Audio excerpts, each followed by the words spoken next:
Hi, my friends. Thank you for joining me for the final chapter of the Neverending Story. Go ahead and get all the jokes out of your system now. Oh, the Neverending Story, it actually has an ending. Ha ha ha. I've heard them all. But yeah, we are in the final chapter of the book. Thank you for joining me on this and seeing it all the way through to the end. I've really enjoyed reading it to you, and I hope you've enjoyed listening to the story as much as I've enjoyed making these videos. So in the last chapter, Bastian was faced with probably the hardest task he's ever had in Fantasia, which is digging through the picture mind, also known as Yours Minraud. They've mentioned Yours Minraud a couple of times in the book, kind of foreshadowing that. It's okay if you don't remember because it was kind of a blink and you miss it type thing. But he found it, and Yor, the old miner that runs it, explained to Bastian what it is. They're all these pictures of very breakable pictures of the forgotten or broken dreams of humans. All of Fantasia is built on that foundation. And in order to find the waters of life and go back home, Bastian needed to find one of those pictures, one of those forgotten dreams that was his. And he dug for, again, never says how long, but you get the feeling it was months or maybe years that he was digging in the picture mind very carefully to not break them. And then he found one, and by the time he found one, he had lost his very last memory. He doesn't even remember his name anymore. He's completely without memories, but he did find a picture, and he knew this picture was for him. It was a man with a white smock holding a plaster cast, trapped in a block of ice. Bastian doesn't remember who this man is anymore, but we remember who he is, and Bastian knows this is the dream that he's been looking for. It's going to lead him to the waters of life and his final wish. He feels he needs to break this man out of his block of ice somehow. So he took the picture, he told Yor goodbye, and went on his way. And along the way, he came across the Schlamoofs, who found him. They were very angry with him, because now they're tired of being the Schlamoofs. They're tired of being silly, and they blamed Bastian for it. And they attacked him and went totally crazy. And sadly, the picture broke into 1,000 pieces. But before they could kidnap Bastian and fly away with him, he was rescued by Falkor and Atreyu. They're back! So let's see what happens in the final chapter. Chapter 26, The Waters of Life. Zigzagging unsteadily, scarcely able to control his feet, the boy who had no name took a few steps toward Atreyu. Then he stopped. Atreyu did nothing, but watched him closely. The wound in his chest was no longer bleeding. For a long while they faced each other. Neither said a word.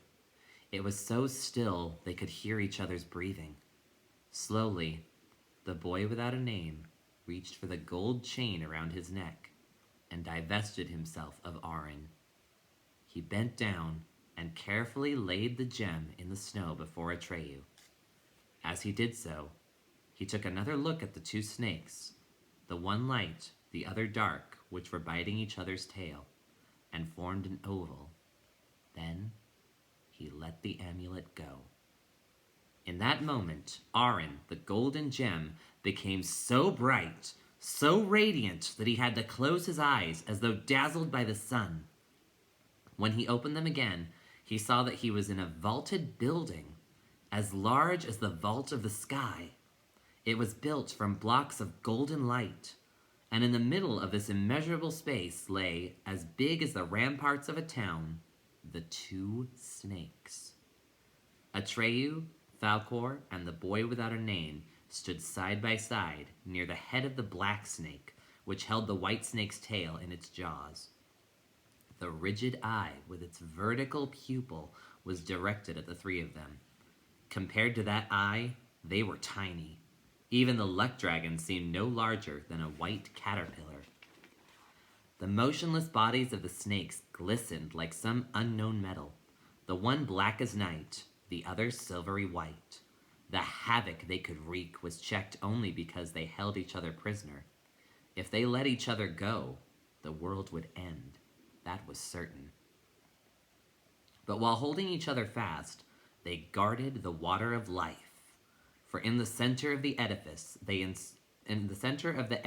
encircled, there was a great fountain. Its beam danced up and down, and in falling created and dispersed thousands of forms far more quickly than the eye could follow. The foaming water burst into a fine mist in which the golden light was refracted with all the colors of the rainbow. The fountain roared and laughed and rejoiced with 1,000 voices. As though parched with thirst, the boy without a name looked at the water. But how was he to reach it? The snake's head did not move. Then Falkor raised his head. His ruby-red eyeballs glittered. Do you understand what the water is saying? He asked. No, said Atreyu, I don't. I don't know why, said Falkor, but I understand perfectly. Maybe because I'm a luck dragon. All the languages of joy are related. What does the water say? Atreyu asked. Falkor listened closely and repeated what he heard. I am the water of life. Out of myself I grow. The more you drink of me, the fuller I will flow. Again he listened a while. Then he said, It keeps saying, drink, drink, do what you wish. How can we get to it? Atreyu asked. It's asking us our names, Falkor reported. I'm Atreyu, Atreyu cried. I'm Falkor, cried Falkor. The boy without a name was silent. Atreyu looked at him, then took him by the hand and cried, He's Bastian Balthazar Bucks. It asks, Falkor translated, why he doesn't speak for himself. He can't, said Atreyu. He has forgotten everything. Falkor listened again to the roaring of the fountain. Without memory, it says, he cannot come in. The snakes won't let him through. Atreyu replied, I have stored up everything he told us about himself and his world. I vouch for him. Falkor listened. It wants to know by what right. I am his friend, said Atreyu. Again, Falkor listened attentively. That may not be acceptable, he whispered to Atreyu. Now it's speaking of your wound. It wants to know how that came about. We were both right, said Atreyu, and we were both wrong. But now Bastian has given up Arin of his own free will. Falkor listened and nodded. Yes, he said, it accepts that. This place is Arin. We are welcome, it says. Atreyu looked up at the enormous golden dome. Each of us, he whispered, has worn it around his neck. You too, Falkor, for a while. The luck dragon motioned him to be still and listened again to the sound of the water. Then he translated. Arin is the door Bastian has been looking for. He carried it with him from the start. But, it says, the snakes won't let anything belonging to Fantasia cross the threshold.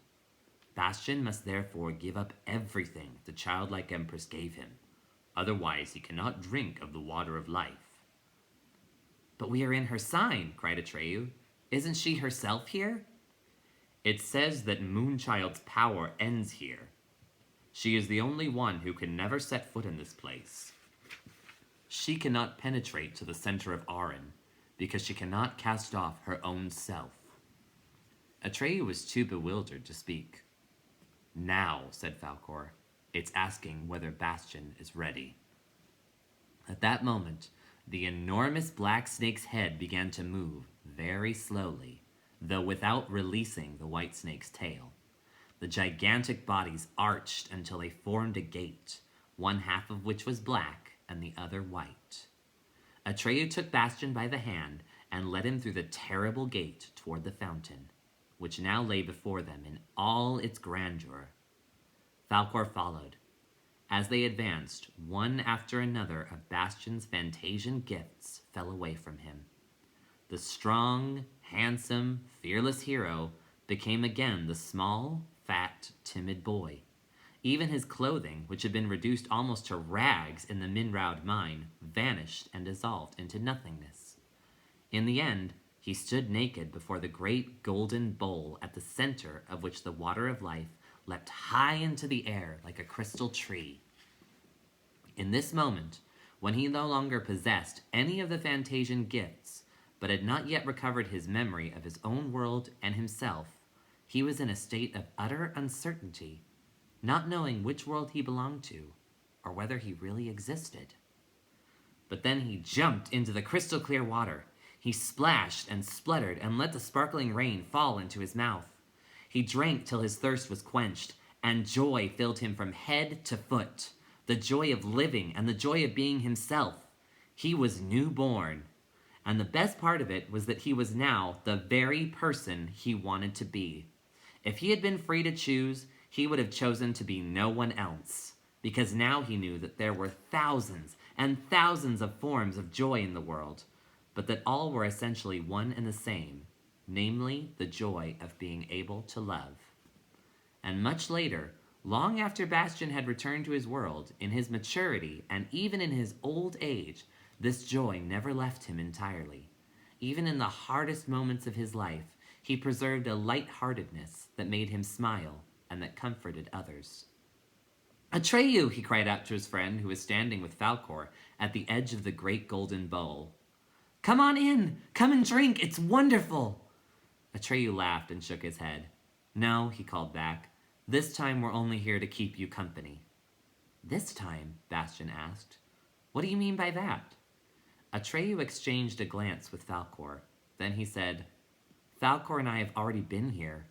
We didn't recognize the place at first because we were asleep when we were brought here and when we were taken away. But now we remember." Bastian came out of the water. "Now I know who I am," he said, beaming. "Yes," said Atreyu and nodded. "And now I recognize you. Now you look the way you did when I saw you in the magic mirror gate." Bastian looked up at the foaming, sparkling water. "I'd like to bring my father some," he shouted. "But how?" "I don't think you can do that," said Atreyu. "It's not possible to carry anything from Fantasia across the threshold." "For Bastian it is," said Falkor, whose voice had resumed its full bronze resonance. "He can do it." "You really are a luck dragon," said Bastian. Falkor motioned him to be still while he listened to the roaring voice of the water.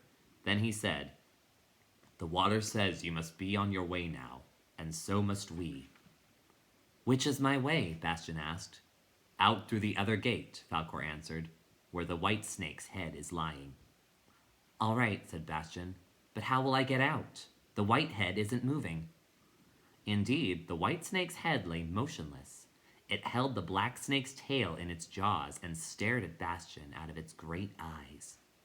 "The water asks you," Falkor translated, "whether you completed all the stories you began in Fantasia." "No," said Bastian. "None of them, really."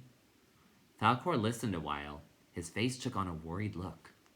"In that case," it says, "the white snake won't let you through. You must go back to Fantasia and finish them all." "All the stories?" Bastian stammered. "Then I'll never be able to go back. Then it's all been for nothing." Falkor listened eagerly. "What does it say?" Bastian wanted to know. "Hush," said Falkor. After a while, he sighed and said,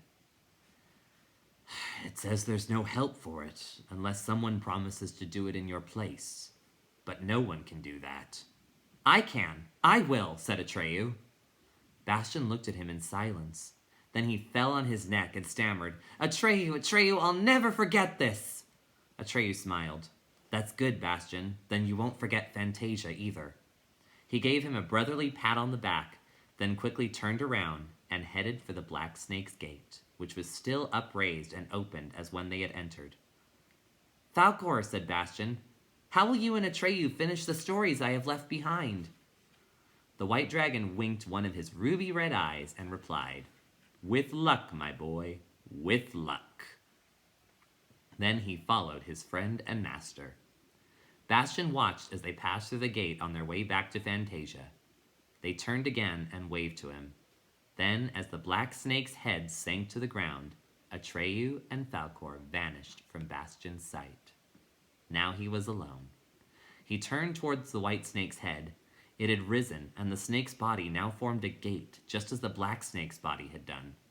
Quickly, Bastian cupped his hands, gathered as much of the water of life as he could, ran to the gate, and flung himself into the empty darkness beyond. "Father!" he screamed. "Father! I am Bastian Balthazar Bucks!" "Father! Father! I am Bastian Balthazar Bucks!" Still screaming, he found himself in the schoolhouse attic, which long ago he had left for Fantasia. At first he didn't recognize the place, and because of the strange objects around him, the stuffed animals, the skeleton, and the paintings, he thought for a brief moment that this might be a different part of Fantasia. But then, catching sight of his school satchel and the rusty seven-armed candelabrum with the spent candles, he knew where he was. How long could it have been since he started on his long journey through the Neverending Story? Weeks? Months? Years? He had once read about a man who had spent just an hour in a magic cave. When he returned home, 100 years had passed, and all of the people he had known as a child, he remembered only one. And he was an old, old man. Bastian was aware of the gray daylight, but he could not make out whether it was morning or afternoon. It was bitter cold in the attic, just as on the night of Bastian's departure. He disentangled himself from the dusty army blankets, put on his shoes and coat, and saw to his surprise that they were as wet as they had been the day when it had rained so hard. He looked for the book he had stolen that day, the book that had started him on his adventure. He was determined to bring it back to that grumpy Mr. Coriander. What did he care if Mr. Coriander punished him for stealing it or reported him to the police? A person who had ridden on the back of the many-colored death didn't scare so easily. But the book wasn't there. Bastian looked and looked. He rummaged through the blankets and looked in every corner. Without success, the Neverending Story had disappeared. "Oh well," Bastian finally said to himself. "I'll have to tell him it's gone. Of course he won't believe me. There's nothing I can do about that. I'll just have to take the consequences. But maybe he won't even remember the book after all this time. Maybe the bookshop isn't even there anymore." He would soon find out how much time had elapsed. If, when he passed through the schoolhouse, the teachers and pupils he ran into were unknown to him, he would know what to expect. But when he opened the attic door and went down the stairs, there wasn't a sound to be heard. The building seemed deserted. And then the school clock struck 9. That meant it was morning, so classes must have begun.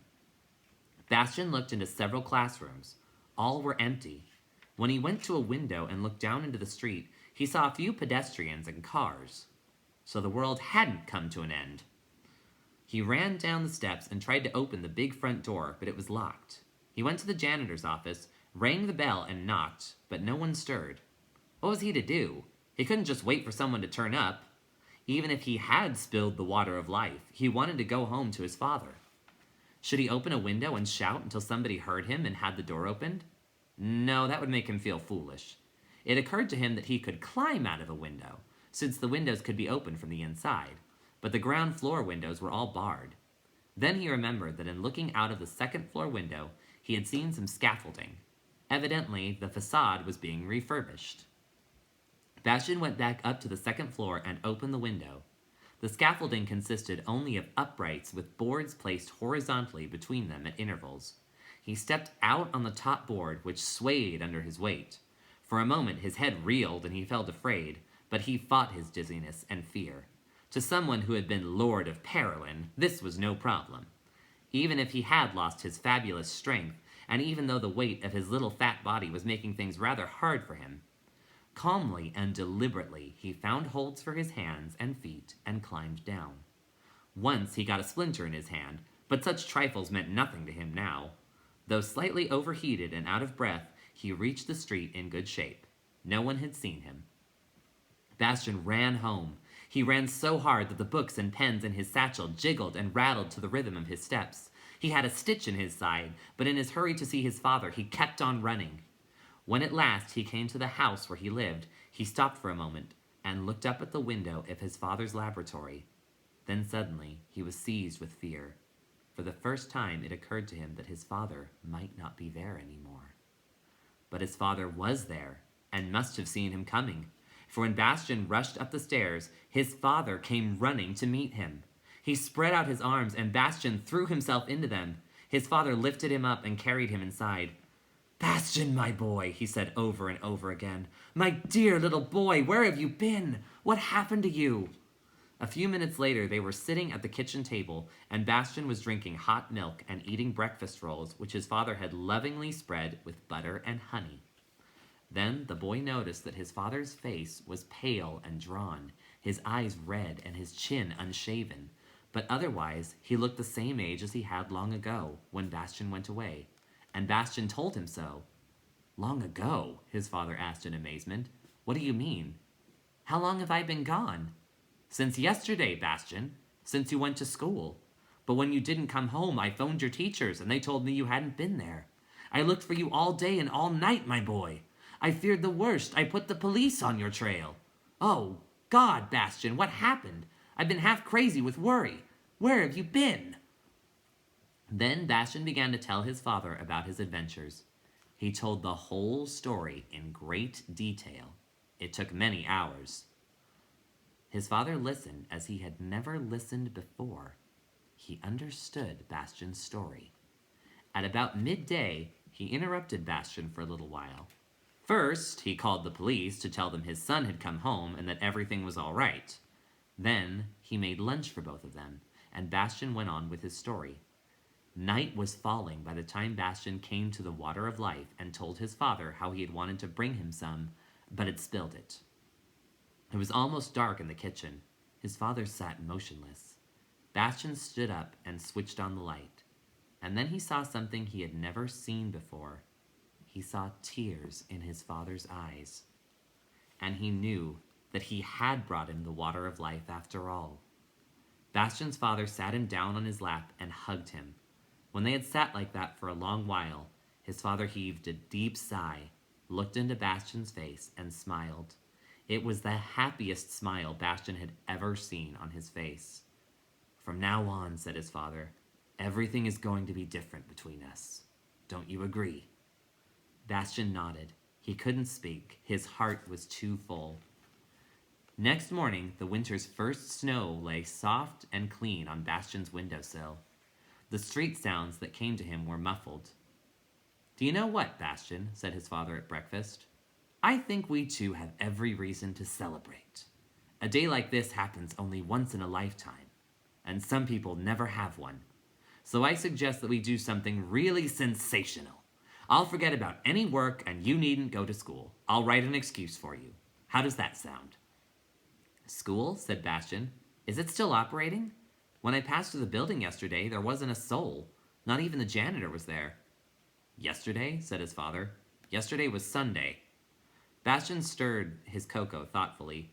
Then he said in an undertone, I think it's going to take me a while to get used to things again.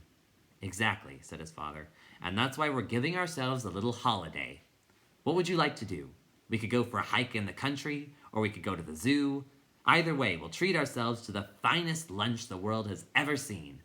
This afternoon, we could go shopping and buy anything you like. And tonight, how about the theater? Bastian's eyes sparkled. Then he said firmly, Wonderful. But there's something I must do first. I have to go and tell Mr. Coriander that I stole his book and lost it. Bastian's father took his hand. If you like, he said, I'll attend to that for you. No, said Bastian. It's my responsibility. I want to do it myself. And I think I should do it right away.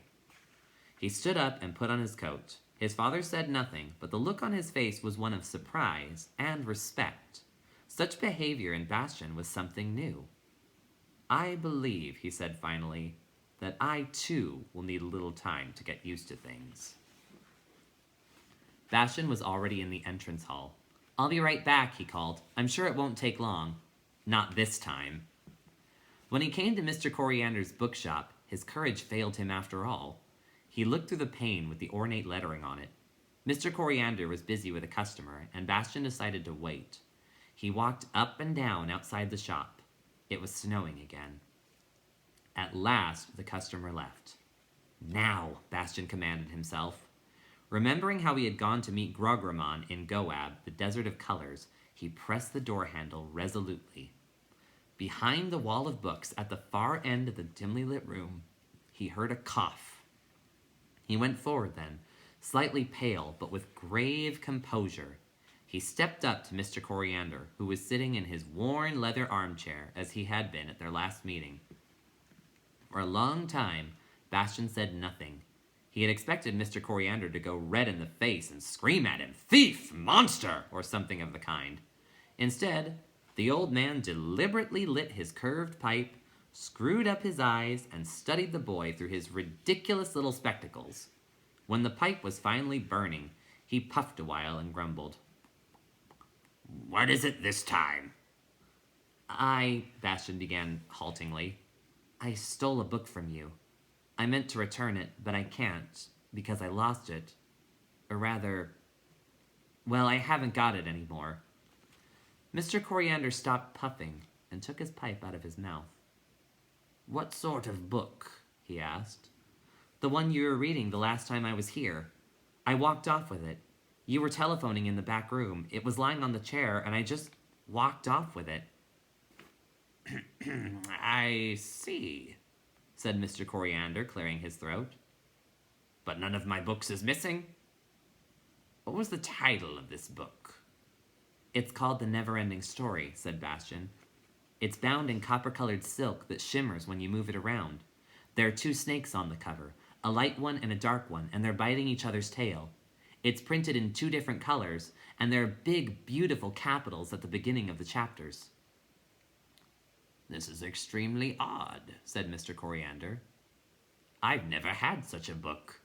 You can't have stolen it from me. Maybe you swiped it somewhere else." "Oh no," Bastian assured him. "You must remember, it's..." He hesitated, but then he blurted out. "It's a magic book. While I was reading it, I got into the Neverending Story, and when I came out again, the book was gone."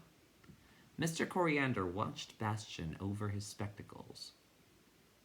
"Would you be pulling my leg by any chance?" "No," said Bastian in dismay. "Of course not. I'm telling you the truth. You must know that." Mr. Coriander thought for a while, then shook his head. "Better tell me about it. Sit down, boy. Make yourself at home."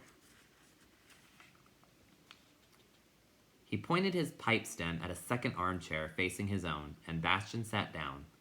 "And now," said Mr. Coriander, "tell me the whole story. But slowly, if you please, and one thing at a time." And Bastian told his story. He told it a little more briefly than he had to his father, but since Mr. Coriander listened with keen interest and kept asking for details, it was more than 2 hours before Bastian had done. Heaven knows why, but in all that long time they were not disturbed by a single customer. When Bastian had finished, Mr. Coriander puffed for a long while as though deep in thought. At length he cleared his throat, straightened his little spectacles, looked Bastian over, and said, "One thing is sure. You didn't steal this book from me, because it belongs neither to me, nor to you, nor to anyone else. If I'm not mistaken, the book itself comes from Fantasia. Maybe at this very moment, who knows, someone else is reading it." "Then you believe me?" Bastian asked. "Of course I believe you," said Mr. Coriander. "Any sensible person would." "Frankly," said Bastian, "I didn't expect you to." "There are people who can never go to Fantasia," said Mr. Coriander, "and others who can, but who stay there forever. And there are just a few who go to Fantasia and come back, like you, and they make both worlds well again." "Oh," said Bastian, blushing slightly. "I don't deserve any credit. I almost didn't make it back. If it hadn't been for Atreyu, I'd have been stuck in the city of old emperors for good." Mr. Coriander nodded and puffed at his pipe. He grumbled. "You're lucky having a friend in Fantasia. Heaven knows it's not everybody who can say that." "Mr. Coriander," Bastian asked, "how do you know all that? I mean, have you ever been to Fantasia?" "Of course I have," said Mr. Coriander. "But then," said Bastian, "you must know Moonchild." "Yes, I know the childlike empress," said Mr. Coriander, "though not by that name. I called her something different, but that doesn't matter." "Then you must know the book," Bastian cried. "Then you have read the Neverending Story." Mr. Coriander shook his head. "Every real story is a never-ending story.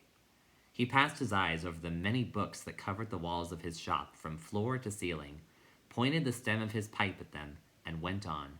There are many doors to Fantasia, my boy. There are other such magic books. A lot of people read them without noticing. It all depends on who gets his hands on such books. Then the Neverending Story is different for different people? That's right, said Mr. Coriander. And besides, it's not just books. There are other ways of getting to Fantasia and back. You'll find out. Do you think so? Bastian asked hopefully. But then I'd have to meet Moonchild again, and no one can meet her more than once. Mr. Coriander leaned forward and lowered his voice. Let an old Fantasia hand tell you something, my boy. This is a secret that no one in Fantasia can know. When you think it over, you'll see why. You can't visit Moonchild a second time, that's true. But if you can give her a new name, you'll see her again. And however often you manage to do that, it will be the first and only time. For a moment, Mr. Coriander's bulldog face took on a soft glow, which made it look young and almost handsome. Thank you, Mr. Coriander, said Bastian. I have to thank you, my boy, said Mr. Coriander. I'd appreciate it if you dropped in to see me now and then. We could exchange experiences. There aren't many people one can discuss these things with. He held out his hand to Bastian. Will you? Will you? Gladly, said Bastian, taking the proffered hand. I have to go now. My father's waiting, but I'll come and see you soon. Mr. Coriander took him to the door.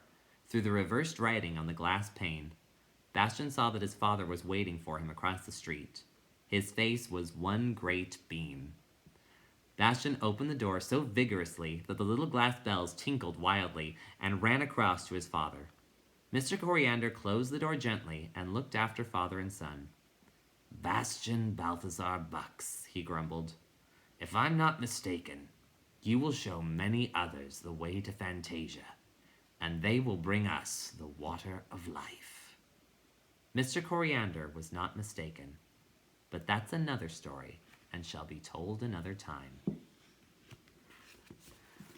That's the end of the book, my friends. Thank you for joining me for seeing this through all the way to the very end, and this is a special message to the 4th graders in Mrs. Archibald's class. If you've made it all the way to this last video, I'd just like to say thank you for letting me be part of your story. I've had a great time teaching you, learning with you, growing with you, and I'm really going to miss you guys next year, but you're going to be amazing 5th graders as long as you keep learning and growing like you have. Keep creating, keep imagining, and keep looking for ways into Fantasia. I hope to see you guys again soon.